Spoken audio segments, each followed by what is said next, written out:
friends, as I was stumbling through life on a nice, warm, sunny afternoon, looking to fish without bait, I stumbled upon the 100th podcast of Fishing Without Bait.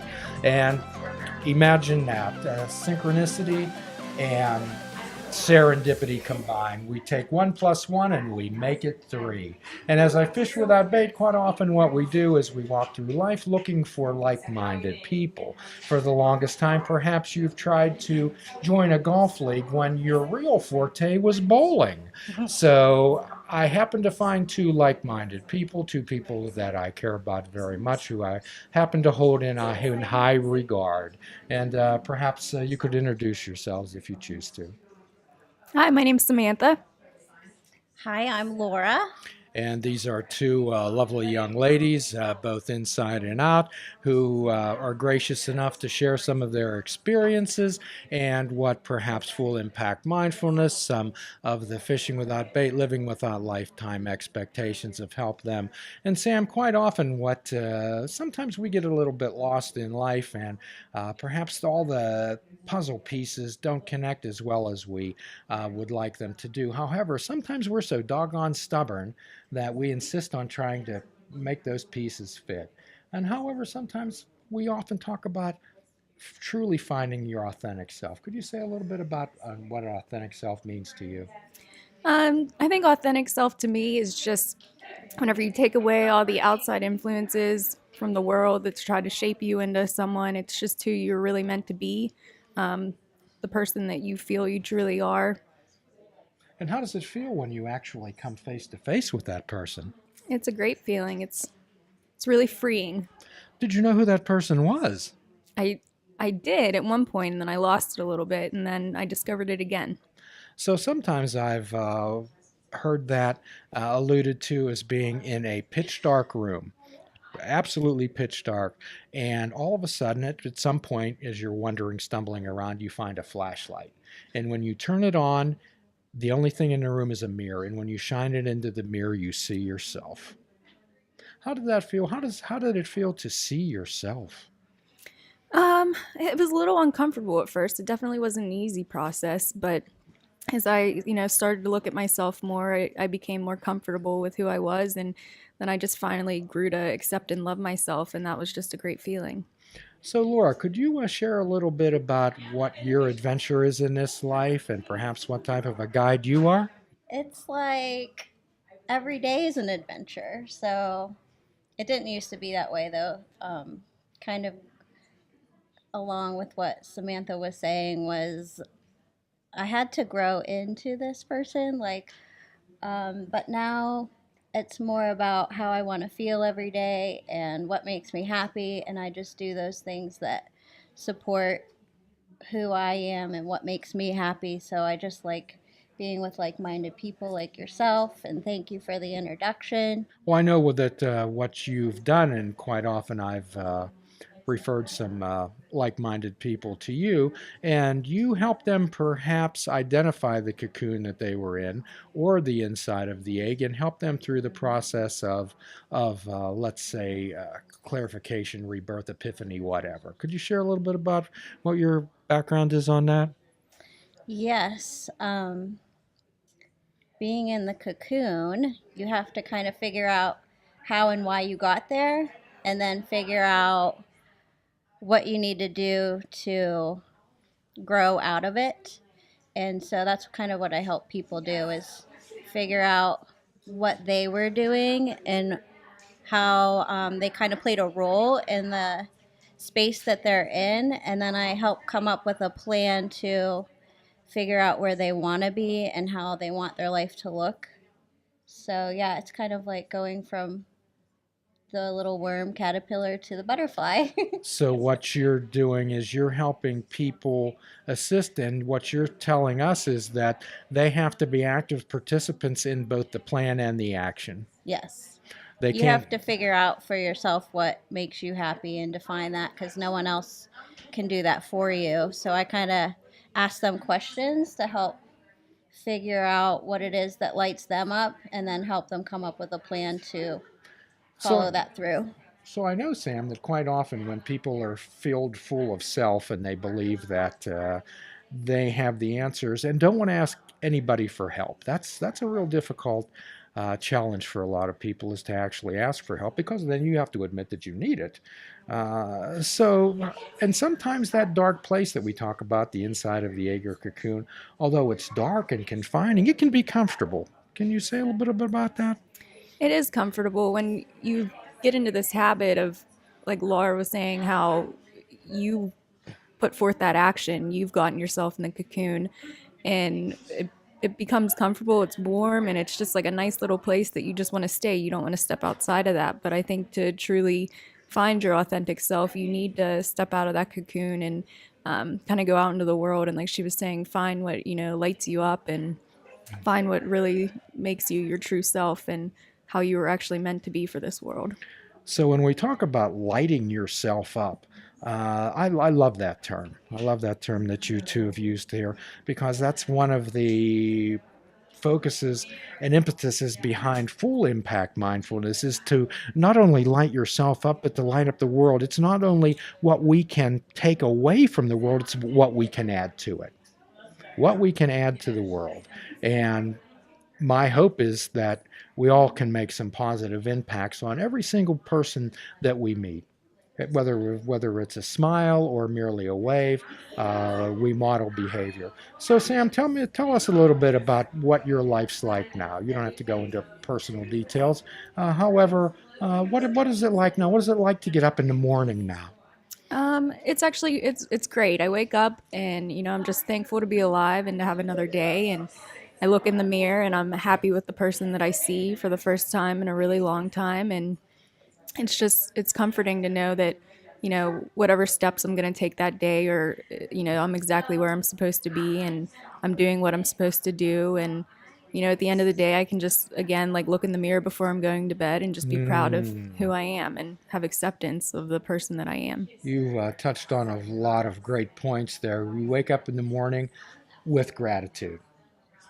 So, say a little bit about how an attitude of gratitude has changed your life. Oh my! Whenever I'm grateful, it's really hard to have a bad day. It's really hard to be in a bad mood whenever I'm, looking at everything that I'm grateful for and grateful about. It just lifts my spirit, and it's like I said, it's really hard to have a bad day whenever you're looking at everything that you're grateful for instead of dwelling on the things that you wish you could change or that you wish were a little bit different. Wishes and hopes. So, what you're talking about is, rather than getting up in the morning and looking at the back end of the horse, you chose to move around to the front of the horse and look at the smiling aspect of the horse, and in this case, life. And what do I have to be grateful for? And you talked about looking in the mirror. Tell us about looking in the mirror. Oh, it's something I never liked to do before.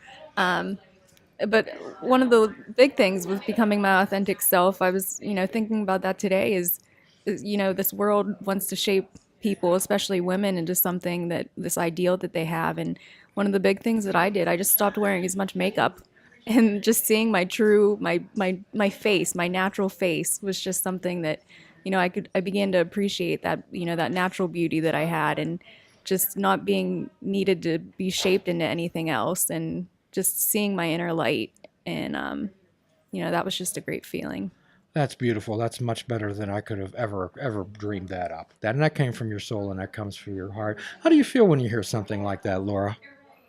I agree. The same thing happened with me. I used to wear a lot of makeup, and as I became happier with myself, that kind of like, I still love to do that and get dressed up and things, but it's from a different intention than how it was before. And yeah, you just feel like you feel good from within, that you don't need all of that, and you just feel better in your skin, I feel like. Sure. And could you say about what Sam talked about, was being able to look in the mirror and like what you see, not necessarily the physical appearance, however, the other important things? Yeah, like the I don't know what you want to call them, but the like characteristics or traits that are unique to yourself kind of come through instead of just looking at the physical. So you feel better from the inside, and when you look in the mirror, you can feel beauty instead of just seeing it. So it's like taking everything that's unique to you and expanding it and feeling good about it instead of trying to hide it and be like everybody else. Right, it would be like everybody else. So, one of the purposes of me having you two in particular on here was that we often deal with particularly young ladies who have lost their self concept, they've lost their self esteem, identity formation, and their ability to make conscious choices. So it's rather unfortunate that the young ladies begin to lose their self identity and self esteem around the age of 9 and try to conform with what you've both talked about is what the media society believes that we should be. So, my challenge to both of you is to be role models for particularly young ladies, to be mentors to folks like that. And as you two have uniquely qualified yourself, not only to how it was, but what happened and what it's like now. So, what would you say to my challenge to you, Sam, about being a mentor, a role model, and modeling behavior for younger women? I think the most astonishing part is that I actually believe that I can do that now. Part of the thing that you were saying about looking in the mirror in the morning, I look in the mirror and I see someone that I'm proud of, and I see someone that, can make a difference in the lives of other people. And that's one of the things that, I think that's a purpose of my authentic self, is to go out there and support other people, especially young women, and help them overcome the obstacles that they've faced just like I have. And because it's just, like I said before, it's very freeing, and it's a great experience. It would be impossible for me, being a male, to tell a young girl like of 8 or 9 or 10 years old what she should do with her life, and to tell her that I know how she feels. That's false. That's a lie. I could help her, ask her to help me understand how she feels, but it's so much more impactful when she can look at one of her peers, when she can look at someone and say, "Hey, I was there. Here's what I did about it." Have you ever had a chance to participate in any of that yet, Sam?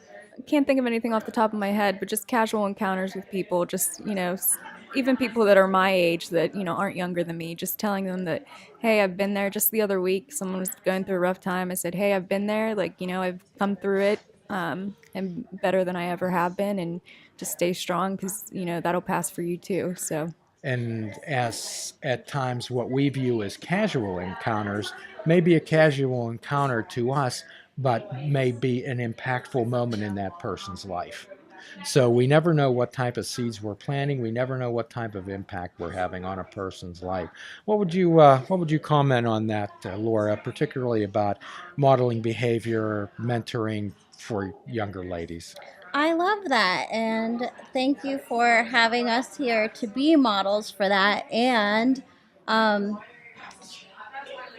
I think that's a good way to put it. Like, you don't really know the impact that you're going to have in someone's life. So, a lot of the stuff that I've been through was a while back. So, I know what it feels like. But since I'm not in it anymore, I can kind of talk pretty freely about it. Like, before, I wouldn't be able to even open up to people about it. So, like, now when I'm talking, I think it's good to remember that people are listening and that you're impacting people and that you can help people, and just to remember that your words have power and people can benefit from that.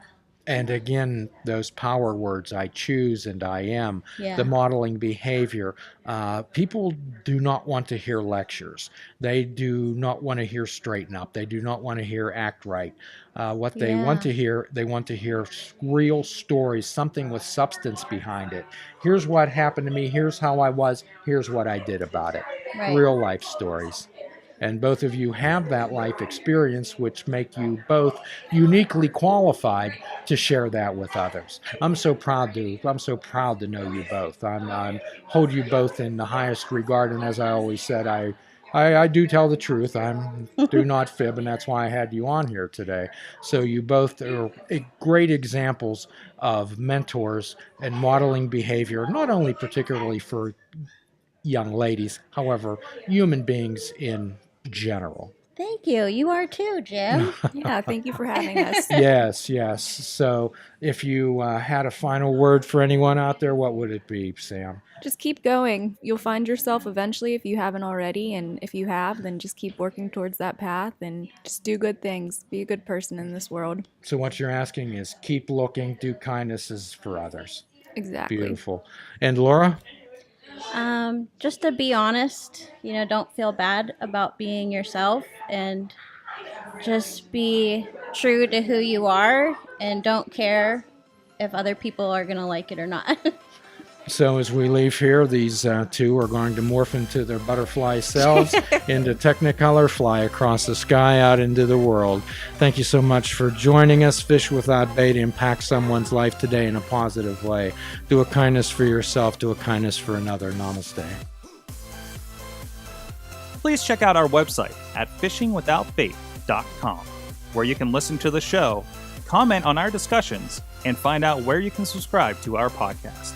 If you're interested in flying the colors of Fishing Without Bait, click the shop icon on our website. We have clothing, mugs, cell phone cases, and so much more. Show the world that you fish without bait. Fishing Without Bait is a production of Namaste Holistic Counseling, PC.